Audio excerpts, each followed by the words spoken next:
Ashley here from GlowBody Personal Training. Not currently pregnant, but you guys have just been asking me this so many times, I have to make a video for you. So this is all about pregnancy nutrition, what I kind of shoot for servings for each food group per day, what a typical day looks like, so you can just not even think about servings and just think, okay, this is kind of how Ashley eats in a day. And then also, if I had to narrow it down to my very top 6 pregnancy superfoods to eat that are going to help you stay nice and lean and trim and be a fat burning machine, and then also help baby grow a really healthy brain, develop maximum potential in their lungs, their heart, their cells, chemical messengers, then I'll go through those 6 foods too. You need to nourish your body so that you can grow a really healthy baby right from the womb with all those nutrients, and not from junk, because babies don't grow on junk, you just gain excess weight on junk, so we don't need that. And let's get started. So for fruits, every day I try to shoot for eating 3 servings of fruit, and that means a whole fruit. I'm not eating applesauce or pureed fruits, because that just goes through your system really fast. Kind of like how babies need milk because it digests really quickly. If you're drinking all of your fruits and vegetables in the form of a smoothie, and you're saying, hey, those are my 5 servings a day, which by the way, I want you getting in 7. If you say, hey, those are my 5 servings a day, it literally goes right through you. You're just losing all that fibrous material that your body wants to break down and take time to break down, and that's what keeps you fuller longer. So I'm all about keeping your food in whole form as much as possible. Now, I do make smoothies once in a while, and that's okay, but it's not my go-to everyday breakfast, because I'll be hungry like an hour and a half later, and I don't want to feel hungry an hour and a half later. I want to feel satiated for a couple hours, have a good healthy snack, and then have another meal. So that's what I think about fruits. Shoot for 3 servings of fruits a day, 4 servings of vegetables. Dinner is always like heaping mountains of vegetables on my plate, so it's really easy for me to get in that 4 servings. It might be hard at first for you, but it's worth it to work up to that. Start with just 1 serving a day, and then 2 and 3 and 4, and your family will adapt to it too as something that they're used to. And then when you're on vacation, you almost miss having that quantity of vegetables. Like, I'm serious, like I feel better. I perform better. I think my skin looks healthier, my hair looks healthier when I get the right amount of fruits and vegetables. So it's really good internal motivation for me to keep eating that much. So 3 servings of fruit, 4 servings of vegetable, 3 to 4 servings of protein. Easy peasy, just make sure that you get protein at every single meal. Breakfast, lunch, and dinner. If you get a bonus serving of protein between lunch and dinner, or between breakfast and lunch, that's a bonus, so that's great. Dairy, I would like to shoot for 2 servings a day, and there's plenty of lactose options, lactose-free options out there. Fairlife Milk came out with an awesome milk. You can get skim milk now that has no lactose in it, and it doesn't give you that off flavor that lactose-free milk used to kind of give off. And then there's also dairy-free yogurts out there, lots of dairy-free options for those of you who have trouble processing lactose. I personally don't have any trouble processing lactose, and we drink skim cow milk and Greek yogurt here regularly, so I'll talk about more of those later. All right, a typical day. This is hard, but I am pretty boring for breakfast. I tend to eat the same thing every day because it's super easy and I like it. I have an English muffin, toast it, and actually put it on a George Foreman and just close it down. It's kind of like a panini maker. And I put two fried eggs on top of there. I say fried, but really they're just cooked in very little oil. And I put 1 egg on top of each English muffin, and then smother each egg with some natural crunchy peanut butter. And that may sound gross to you, but I love it. It's delicious. And then on days where I don't want the peanut butter, I'll slice half of an avocado and put slices just on top of each egg, little salt and pepper, sometimes little drizzle of olive oil and red wine vinegar, and it's amazing and it's really simple. So that's my go-to breakfast. Other days I may have oatmeal with fruit and just a little bit of nuts, or breakfast burritos, which I tend to make in bulk, and those are part of a Lean, Fast, Strong, Capable plan, because you can make them and then freeze them, which is really helpful, and that's one of my go-to breakfasts in Lean, Fast, Strong, Capable. In between breakfast and lunch is typically fruit, because we're busy, we're going to the park, or I'm working, we're on the go, so I have oranges, apples, bananas, mangoes, watermelon, cantaloupe, you name it. And for those ones that are harder to chop up, I chop those at night when the kids are asleep, put them in containers in the fridge, and we just grab and go. The kids love it, especially because it's bite size. If I put them on little stick kebabs, you know, the little wooden ones, they think it's a special treat for some reason. So that's also pretty simple. I can just grab it, put them on the kebab stick at the park, and they can just eat it when we're taking a little break. So snack in between breakfast and lunch, easy is fruit, and you can have as much of it as you want. So no joke, sometimes when I'm pregnant, I might have 2 apples and then I also want some strawberries, or I'll have a little handful of nuts just to keep me fuller longer, because those are those good healthy fats that help reduce the acidity in fruits. But stick mainly, most days of the week, just have fruit as much as you want in between your breakfast and lunch. For lunch, leftovers are money. So I always make extra meat with dinner, or protein, whatever protein source we're having that night. If it is tempeh or lentils, I make extra. Typically though, we have meat.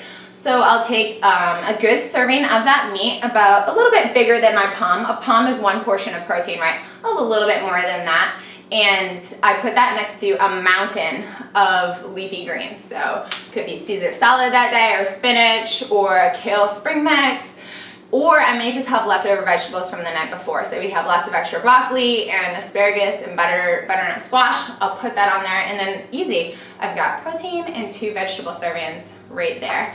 Definitely if you're having a salad, definitely use the full fat dressing so that you can actually absorb all of those fat soluble vitamins, right? Otherwise, if you're getting the low cal or fake sugar sweetened dressing, you're not going to be able to get max absorption of those leafy greens and those vegetables. And when I say max absorption for you, I'm also talking about max absorption for babies. So the vitamin A, vitamin K, vitamin C, even folate and potassium. You can get all of those from leafy greens. You want to absorb all of those, and you want baby to absorb all of those too.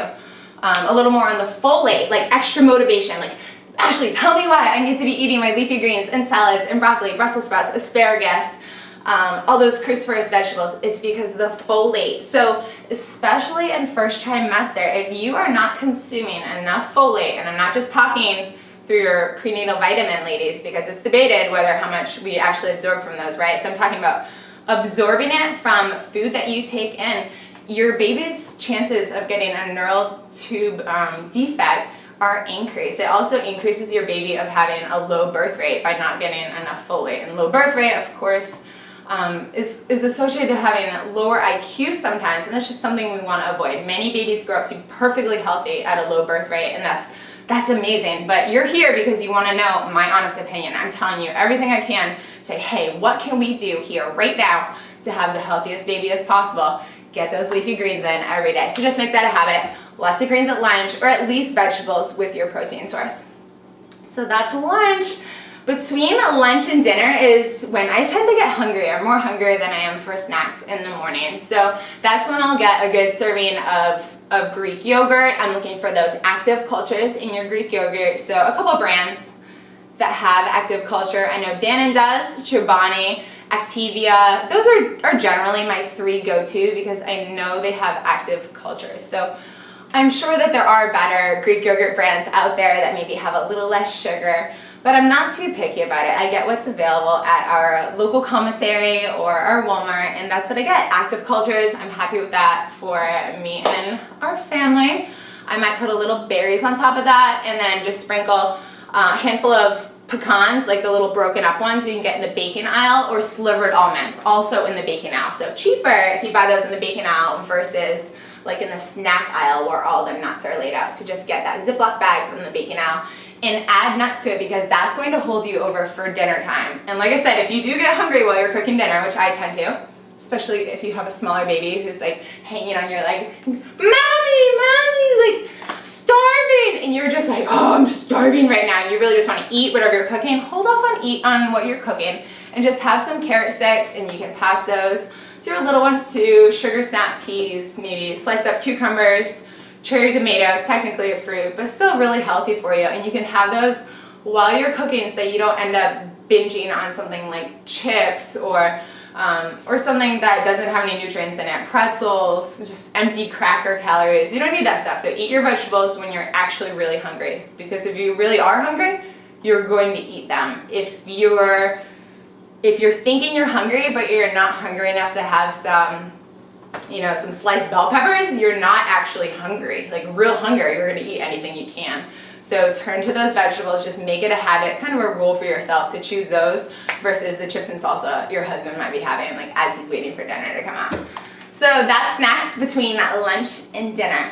Dinner, we have a wide range of things. This is my recipe book, and whenever I find a really good recipe I take it and I'll write it on note cards and just slide it in my 3-ring binder. And then I just have this really simply divided, I'll print it out, put it in document protector. Just have it simply divided by dinners, breakfasts, baked goods, and holidays, like what I like to cook on holidays. So that's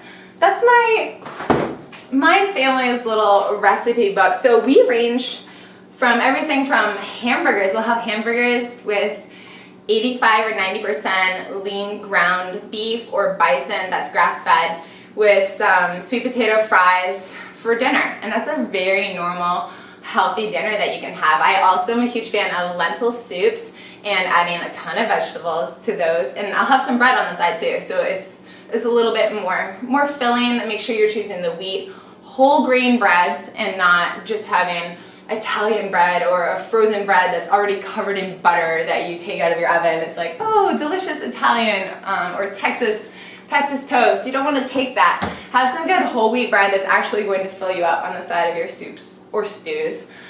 We like to have red curry, like a Thai red curry. I get a huge giant bag of the mixed vegetables that are, there's peppers in there, sugar snap peas, carrots, all kinds of different vegetables, and I just throw that into a big wok, cook it up with some meat, some rice on the side, a little coconut milk, red curry paste, stir it in, maybe a tad bit of honey or organic brown sugar if I need it a little bit sweeter, a little Thai basil, and it's delicious. The family loves that. So that's an easy Thai red curry that I make pretty regularly.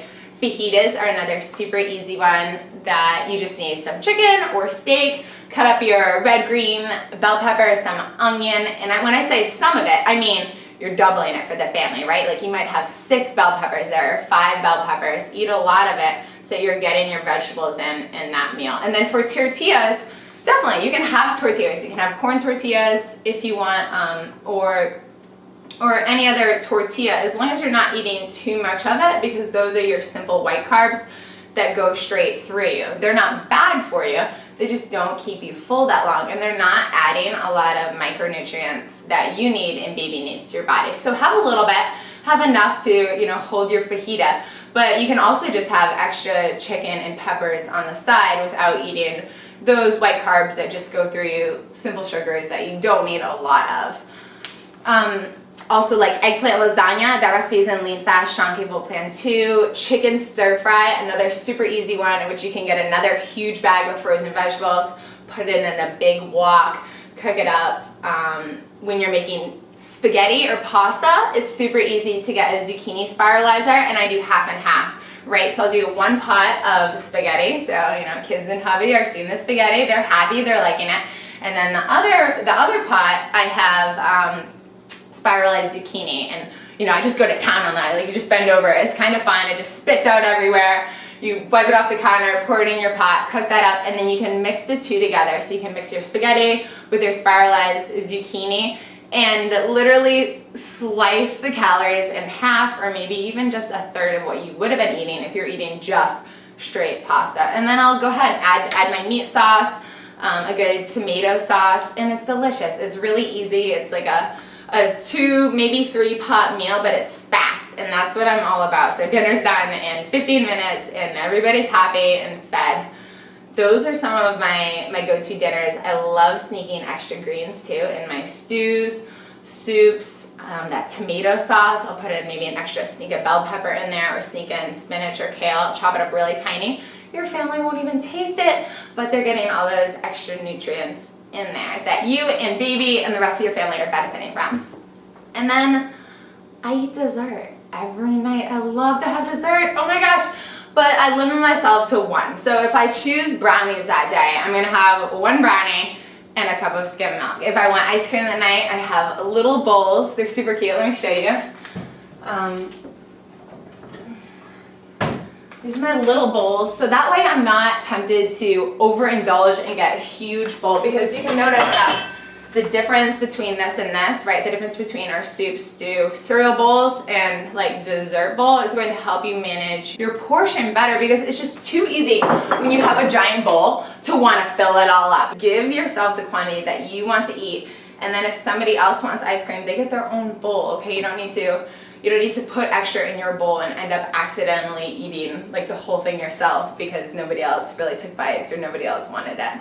So have dessert daily if you want. If you're trying to cut back and you notice like your pounds are creeping up too fast, like you've already gained more than 3 pounds in first trimester, or you're gaining faster than 2 pounds a week and you're in third trimester, you're like, whoa, let's slow this down a little bit.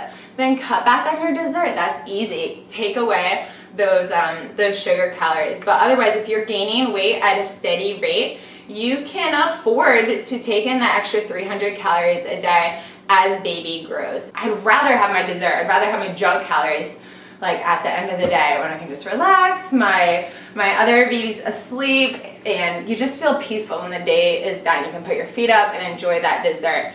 And so it helps me kind of back off earlier in the day so that I can enjoy my junk calories, my dessert at night, and know that I didn't overindulge or have any guilt about it at all. I feel good about having it. It's a natural part of life, and I think life's all about good balance. All right, so my top 6 foods, I'm gonna go through them as fast as I can, but also giving you a little bit of like what goes on in my brain, so that hopefully you can remember a thing or two about each, because it's going to help me stay lean and it's going to help my baby be healthier. So the first 3 are all about focusing on baby's brain. I'm all about baby's brain and baby's lungs. You get baby's lungs working out and healthy and strong from working out, which I know you're doing with my GlowBodyPT prenatal series. But all about the brain is about what we eat, ladies. So when your baby's born, their brain, like little itty bitty baby, their brain is already 25% the size that it's going to be when they're an adult. And then by the time they're 2 years old, the brain's already 75% its adult size. So huge. So you know that in the womb and then those first 2 years of life, like absolutely critical to be nourishing your body correctly. And then when baby's born, feeding him correctly. Maybe you're nursing at first, which I 100% support. If you can, go for that as long as possible, as long as you and baby are up to it, and as long as it's right for your family. And then once you start giving baby real foods, you're starting with those vegetables to really maximize that brain development and not give them like a sweet tooth right away. So vegetables first, fruits, and then you can go from there kind of when you start giving them their solids. But for you, right now, during pregnancy, I want you eating eggs. Eggs, number 1 for brain, is because it has choline in it, and choline is a special compound that our nerve cells take, and they change it into acetylcholine. And acetylcholine is completely responsible for this chemical messenger that improves memory in your brain. So right from the womb, you can improve your baby's memory, and it's also related to the hippocampus, which is shown to increase learning and your ability, your baby's memory to take something and catch on quickly, not just remember it, but to notice something, to notice trends, to remember people, all of those things. So you want your eggs to help baby's brain. But for you, if you're also thinking, hey, why do I want eggs? Because it's a lean source of protein that has all essential amino acids, meaning when you take in your protein, you're going to be using that 100% to improve your muscle definition. So if you only get a partial protein out there, right? Like say you're eating some rice. Rice has some protein in it, and someone might argue, oh yeah, rice has protein in it. But get this, guys, it's not a complete protein. If your body doesn't receive a complete protein, it can't actually rebuild tore down muscles, which you cause from working out, and grow back stronger. So you need that complete protein. Meat, eggs, dairy, they all have complete proteins in it. Tofu, tempeh, lentils, they have complete proteins in it as well. Not every food that has protein now is a complete protein. Eggs is one of the perfect ones. It's one of my absolute favorites. It's high in protein, lower in calories. You get 6 grams per 70 calories. So every day I eat 2 eggs, almost every day I will say, and I definitely encourage you to as well.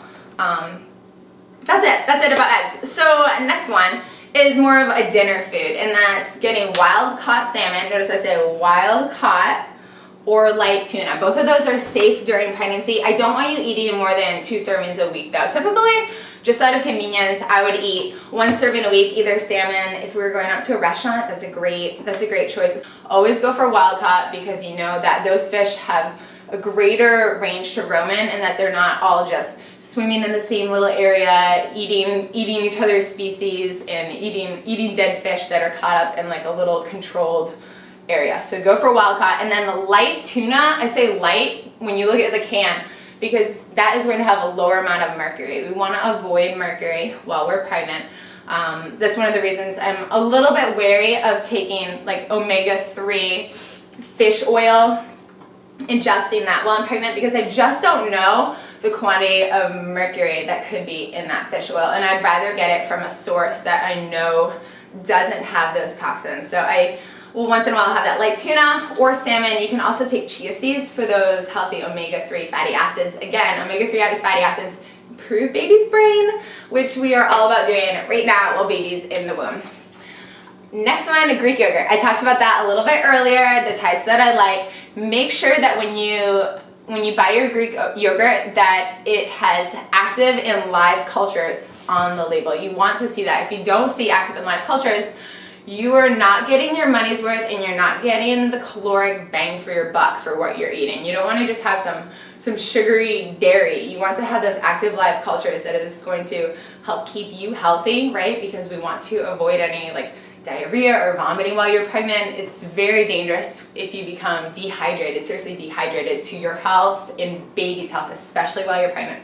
So those active live cultures help keep us really healthy, which is going to keep baby healthy too, and improve baby's IQ. That was the third one, that improves baby's IQ. All right, so the last 3 that I'm all about eating are spinach. If you don't like spinach, it could be kale or any other leafy green, and that's because it has potassium, folate, vitamin K, vitamin C, vitamin A in it. So many good things, and it's so low in calories. So when I say spinach, I'm not talking like, oh, a little spinach on my sandwich, we're good, or a little spinach that I'm gonna saute in my eggs. No, girls, pour it in there. Pour a big mound on your plate. You can chop it up, and that makes it all blend in with other flavors in your salad, so you don't taste it as much if you aren't a fan of the flavor.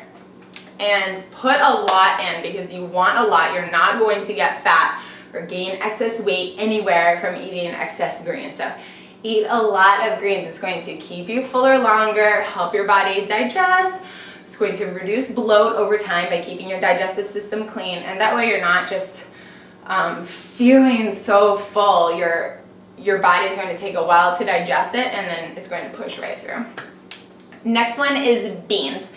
Beans fall in the legume family, but legume's a funny word. Not a lot of people know what it is. So black beans are my personal favorite because they're so versatile. I love to bake a sweet potato, slice it in half, pour in some black beans, a little corn, a little bell pepper, and cilantro and lime on the top. Oh, it's so amazing. Even some little taco seasoning on top of that is delicious.